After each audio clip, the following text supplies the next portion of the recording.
Caros amigos, irmãos de ideal espírita, cristãos, eu sou Renildo de Belo Horizonte, da Casa de Caridade Herdeiro de Jesus, e é com muita alegria em nosso coração que nós estamos participando do programa Prosa com Chico, idealizado e sendo elaborado pelo Grupo Espírita Fraternidade e Amor de Itajubá. E nesta oportunidade nós queremos trazer mais um caos entre tantos, entre milhares, não é?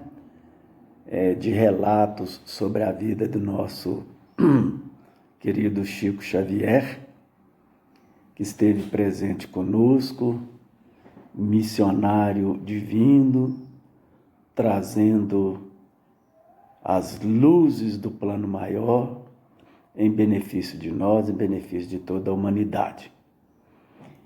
E nesta oportunidade nós queremos apenas lembrar uma historinha muito simples, singela, acontecida com o Chico, que certa feita ele estava ali com foco em algum trabalho, em alguma atividade, com ideias direcionadas para um objetivo, e eis que ele vira de lado, ouvindo a voz e vendo um personagem com características demoníacas, com aquele tridente, aquelas outras coisas que caracterizam nas nossas mentes a ideia de demônio, Satanás, não é? Que nós sabemos que não tem existência real, mas que espíritos em determinadas condições podem se apresentar de acordo com as suas vontades, com a sua condição, destas formas, plasmando, não é? Não só na mente das pessoas, como se tornando visível àqueles que têm condições de ver. E o Chico, olhando assim, um pouco assustado, né, fixou os olhos nele e ele se dirigiu ao Chico dizendo: "Você me chamou?" O Chico, assim, pego de surpresa, não é? Já estava preparando para dar a resposta que o natural ou naturalmente seria: eu te chamar, Deus me livre, não é? Mas nesse pensar, como o Emmanuel se apresenta a ele e diz para ele: não diga que não o chamou. Ou melhor, não responda não. E o Chico abaixou a cabeça, tudo vapt-vupt, né? E começou a pensar, não é? Ter alguma ideia do que ele iria responder, já que o Emmanuel foi claro, não é? E aí o Chico, sabe o que é, seu moço? Dizendo para ele já, né? Eu ando aqui com muitos problemas, com muitas dificuldades, muitas lutas, e eu estou precisando de ajuda. E quem sabe o senhor não pode aí rezar para o seu Deus, o seu chefe, ou quem te guia, te orienta, e pedir a ele, em prece, orando, para que ele possa me ajudar, para que vocês possam me ajudar, colaborando para solucionar as dificuldades. E nisto o carcará, não é? Ou o encardido, conforme um padre conhecido nosso dizia em outros tempos, não é? O encardido, quando se referia a essas forças trevosas, não é? Ou essas ideias do mal, né? Do Satanás e etc. E ele ficou olhando para o Chico, pensando assim, mas pedindo para mim rezar para ele, não é? E nisso ele saiu de fininho, porque não poderia ali fazer nada. E o Chico tranquilizou com a fuga dele, e a gente percebe que ele se saiu muito bem, naturalmente com a ajuda do Emmanuel, porque senão prontamente, provavelmente a resposta seria outra. Então é um caso muito singelo, muito simples, mas que nós podemos extrair de uma pequenina coisa reflexões, meditando sobre essas ocorrências, já que nas nossas lutas diariamente, nos desafios que a vida nos impõe, os obstáculos naturais, não é isso? Onde nós estamos jornadeando, não é? Em busca de adquirir valores e virtudes, ou estar mais de acordo com as leis divinas, não é? Já que as nossas dificuldades e as nossas infelicidades está no não seguir as leis divinas, não é? Conforme a questão 614 do Livro dos Espíritos.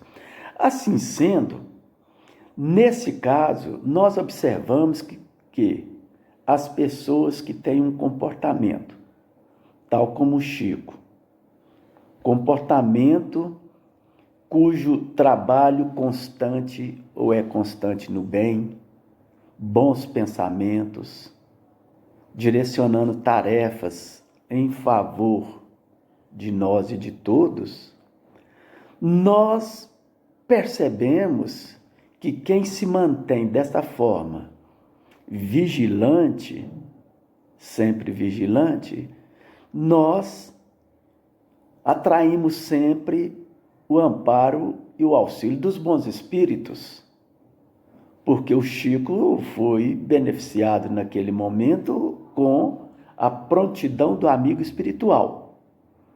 Então, o raciocínio é que, numa postura digna, num trabalho digno, com os bons propósitos e bons pensamentos, direcionados sempre aos planos superiores, nós vamos receber o auxílio de que precisamos nas horas dos conflitos, nas horas das dificuldades, e assim nós termos ali recursos para discernir, para tomarmos o bom caminho, o bom direcionamento, sempre nas possíveis escolhas, já que transitamos numa dualidade cósmica, para alcançarmos um dia corações sábios.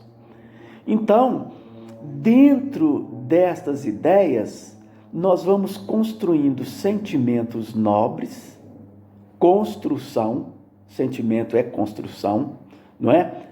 Cada vez mais dimensionando, ampliando a nossa capacidade de fé, aquela fé de firmeza, de saber o que se faz, confiança plena, conforme nós trabalhamos na doutrina espírita, que é a fé raciocinada. Nós sabemos que a fé, segundo Emmanuel, nasce com a própria alma, está na essência do Criador, mas que é preciso desabrochar, desenvolver, construí-la para que a gente possa, de fato, exercê-la em benefício nosso, em benefício da produtividade, do progresso geral, não é?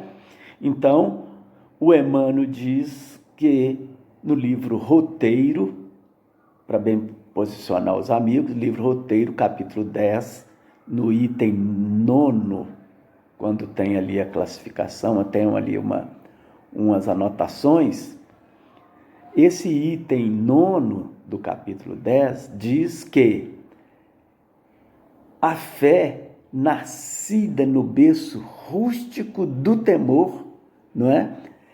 Ela iniciou o seu apostolado. E aí o Emmanuel vai comentar, colocar mais algumas coisas, de modo que a gente vai entender que é a fé base em nossa alma, como perfeição divina, como dádiva maior, é preciso também desenvolver, construí-la. E assim nos reinos inferiores, nos vegetais e nos animais, quando nós estamos construindo ou trabalhando as emoções básicas, as emoções fundantes, nós temos lá o medo. E todas essas emoções, elas têm os aspectos negativos e aspectos positivos, né? Então, elas provocam uma reação. Por quê? Emoção é reação, diferentemente do sentimento, que é construção. Então, uma reação ao quê? A um estímulo, não é? E nós bem já aprendemos com Emmanuel que o reflexo esboça a emotividade, que é aí que vai plasmar as ideias, né? O pensamento ainda não discursivo, não é? Que vai gerar aí as atitudes através de palavras, ações, etc. Que vai determinar isto, não é? Então, essas emoções vão chegar e as respostas são dessa forma, são reações. Mas na construção do sentimento, nós vamos trabalhar, então, essa fé que nos primórdios, no reino nominal, seria classificada como uma fé bruta, que depois, com o tempo desenvolvido no espaço-tempo, nós temos a fé dogmática ou a fé cega, onde nós ficávamos ao sabor das emoções, portanto, no campo exterior, não raciocinada, não é? Não trabalhada com sentimento, que tem alta participação cognitiva, não é? Então, dessa forma, chegamos à fé raciocinada trabalhada pela doutrina espírita, onde nós podemos exercitá-la na sua plenitude com confiança, até atingir uma condição de espíritos sábios, que aí esta fé, espíritos superiores, melhor dizendo, né? Claro, que aí essa fé estaria classificada como fé sentida. Então, já está ficando longo, desculpem aí, mas meditem, reflitam nessas questões de fé, de amparo dos espíritos amigos, os nossos guias, anjos da guarda, para que nós sejamos, em qualquer circunstância da vida, estar sempre amparados, não é? Sempre sendo auxiliados pelos irmãos do bem, do plano maior. Ok? Até uma outra oportunidade. Abraço a todos.